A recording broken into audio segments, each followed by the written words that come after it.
Les premiers balbutiements.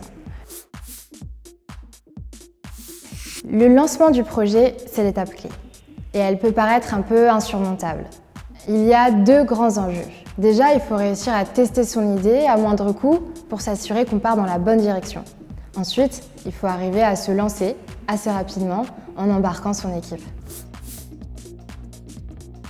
On va pour cela définir le premier prototype de notre projet.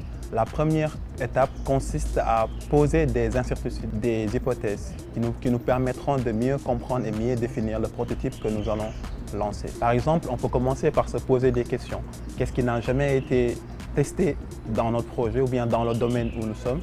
Qu'est-ce qui est nouveau? Qu'est-ce qui est une innovation? Et aussi, qu'est-ce qui peut permettre d'engager la communauté à notre projet? Par exemple, si on veut faire des formations en ligne, on peut essayer de voir quels sont les créneaux horaires qui arrangent les participants. Ça peut être aussi, si on cherche un financement, quels sont les partenaires qu'on peut aller voir pour le financement. Tout ça sont des hypothèses, des exercices qui nous permettront de mieux définir et de mieux se concentrer sur la voie à suivre la plus facile pour définir notre premier projet. À partir de ces hypothèses prioritaires maintenant, nous pourrons faire notre prototype rapidement et à moindre coût.